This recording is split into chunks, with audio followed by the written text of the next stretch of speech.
What's up, y'all? I am back with another reaction. This time we have my horror stories related video for St. Patrick's Day. We have scary St. Patrick's Day stories by Black Eyed Blonde, uploaded March 17th, 2017. So this was uploaded on St. Patrick's Day, literally 3 years ago today. This is the first time I'm listening to anything by Black Eyed Blonde. I've never even heard of her. I see it's a smaller channel, but that doesn't correlate to the videos not being good.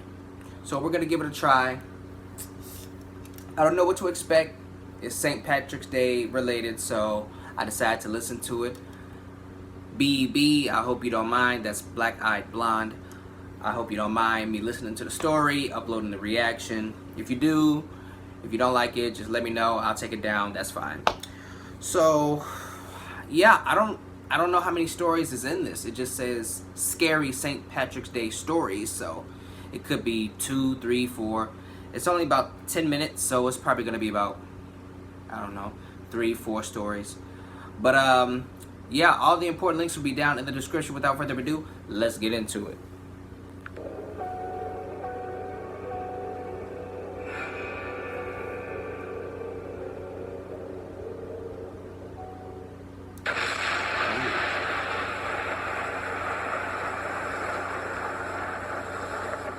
That almost got me.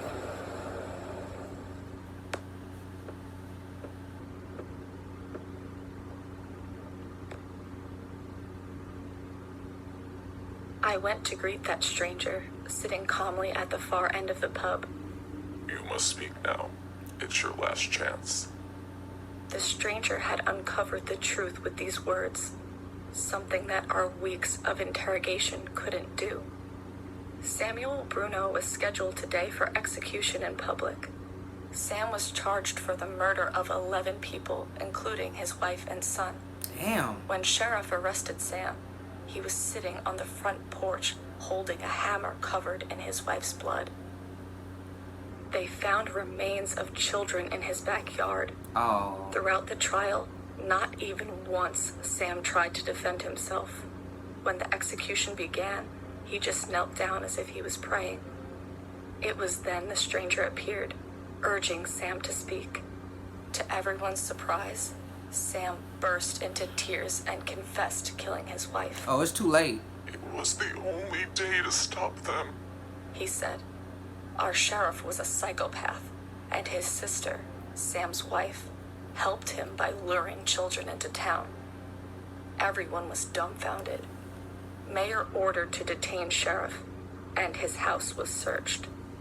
Sheriff's outhouse had a basement that held corpses of kids reported missing from neighboring towns. The stranger's intervention put the real criminal behind bars, and Sam's punishment was reversed to imprisonment. The foreigner looked at me, his green eyes filled with compassion. Thank you for your help. We tried all the techniques on Sam, but he didn't budge. Don't mention it, son. Samuel deserved the punishment only for the sin he had committed. Who are you? How did you know about Sheriff? The stranger smiled. My name is Patrick, and I'm good at spotting snakes in grass. I don't like his voice, dude. This all happened a bit of a long time ago, That voice so was creepy. please bear with me as this is a completely true story that I verified with my family over the holiday. Granted, it's something we'd all like to forget, but here it is, all the same. I'm 19 now and in college, but I originally grew up in a small town in New England. The area is basically in the middle of a game refuge and is surrounded by farms, fields, forests, and mountains as far as the eye can see. It's beautiful in the fall, but can be annoyingly creepy at night. Honestly, there's a local legend about the Blair Witch Cabin on a trail near my house that is legitimately a Pokestop, but I digress. This all may seem irrelevant, but what you need to understand is that crime wasn't something that normally happened at all. There was the occasional car robbery, but they would usually just turn themselves in when they figured out that someone knew another person whose car they had robbed. And they would get in more trouble with their mother than the authorities if they didn't turn themselves in. Yeah, it's that kind of town. We all felt safe, generally. My mom was always overly cautious, though. She'd always walk my brother, sister, and myself down to the end of the street where we waited for the bus to pick us up for school. We didn't mind too much, as we've always lived on a street that literally had no other kids. It was, and still is, all just older people. It was like having about 9 extra grandparents who would give us sweets and other goodies. That being said, we didn't really play with any other kids on the regular. We normally just read books and entertained ourselves. So you can understand that we liked having our mother to talk to while we waited for the bus. If I got the year right, my brother was about 9 at the time, my sister 5, and myself 7. So we were young, but not incredibly so. Not to sound completely narcissistic, but we basically looked like the perfect set of children. My brother and I looked like twins, all smiles and both of our 2 front teeth missing. And my sister was the perfect picture of rosy cheeks and cherry sundresses. She would actually be stopped occasionally on vacation to take pictures with Japanese tourists who thought she was a little toddler model. One day on our way to the bus, we opened the side door of our house and saw a small pile of pennies on the doormat. We were thrilled, as we thought the leprechaun had come to give us more coins. A family friend had shared one of their family traditions with us just the previous week. If you leave a potato on your doorstep on the eve of St. Patrick's Day, then a leprechaun will leave you a stack of coins in exchange for his favorite meal. The whole idea of getting money, even a measly 27 cents, was exciting for us. And we were all happy to take the coins. Don't do it. Our mom didn't see a problem with it and assumed that our dad had left them there before he left for work early that morning. No one really suspected anything at the time. Naturally, though, we all know that's total bullshit, especially since this is a subreddit.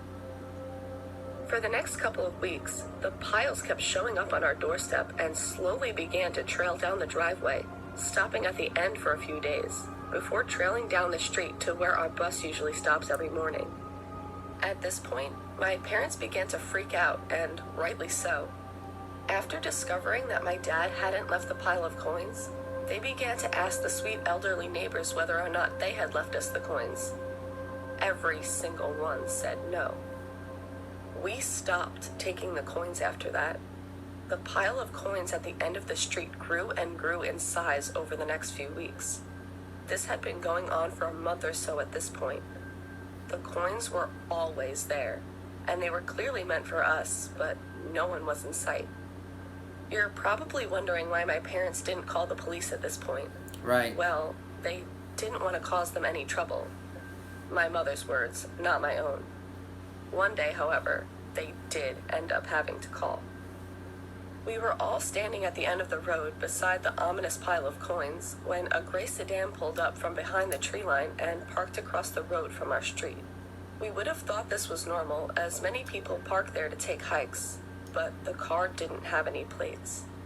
The only way this vehicle could have been more nondescript would have been if it were painted camouflage. The clincher for us was the red scarf we saw tied to the car's side mirror. It was the same one we had tied to our mailbox to let the bus driver know if we were all sick and wouldn't be coming to school that day. It had been stolen months ago. An investigation took place and nothing really came of it. But once the police began monitoring the house, the coins stopped coming and the car never came back. I'll bet. If my mother wasn't as careful with us as she was, we would have been kidnapped faster than you can blink. After talking about it more, we came to the conclusion that he was probably after my baby sister, the one with the wide eyes and perfect apple plum cheeks. She's 16 now and can't remember any of this, but it's honestly terrifying to think about how she, my little sister, could have been gone forever. The part that scares me the most about this is that this guy wasn't your usual kidnapper. He was patient. He waited for months and months to try and get his hands on us. He watched our house, our family, for months trying to find an opportunity. He watched us walk to the end of the street every morning for the bus. He knew when we were sick. He saw us leave the potato out on our doorstep for the leprechaun, and he knew how to reel us in. The asshole knew everything, and will never know how. Soon after, our dad thought it would be safer having us trained in self-defense, and although it may sound like I'm making this up, my siblings and I now all have training in Shaolin Kempo, 2 of us sporting second-degree black belts. Basically, my tiny sister could throw a grown man over her shoulder at the age of 11. Damn. If you can believe it. I don't really want to know where this douchebag is, but don't let any kids fall for the coin trick like we almost did. I've never even heard of it. So, creepy leprechaun impersonator, if you're out there, Let's not meet again. For your own sake. I've never even heard of the coin thing.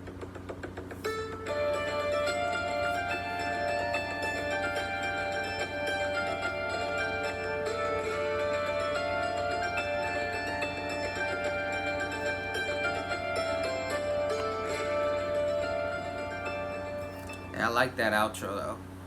I don't know if that was just for St. Patrick's Day or what, because it sounded like some type of Irish music.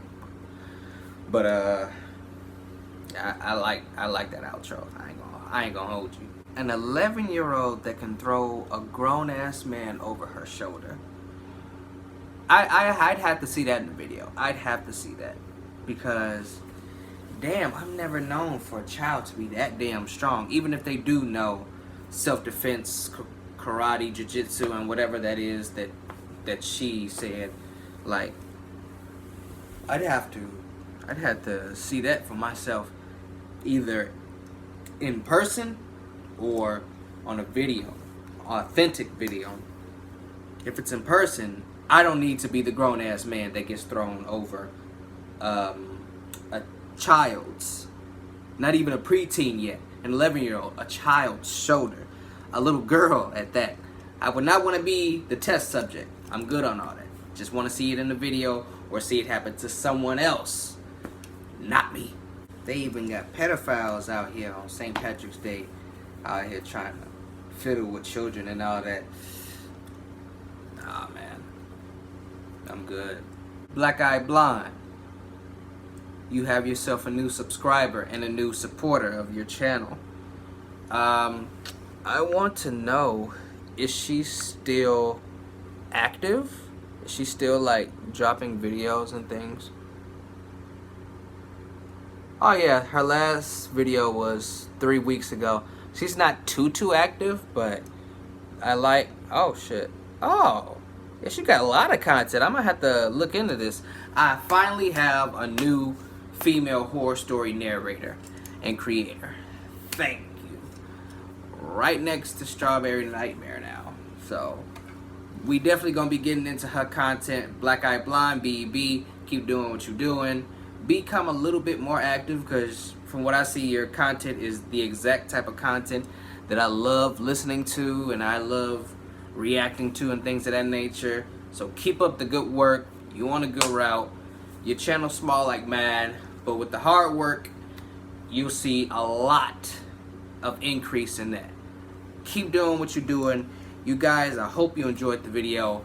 Happy St. Patrick's Day. That's all for this video. Now let's go to my outro. Alright y'all, I hope you enjoyed the video. I hope you drop a like, drop a comment, share the video, join the TBS crew. That is all I got for y'all this time around. Again, happy St. Patrick's Day. Your boy Steph is out.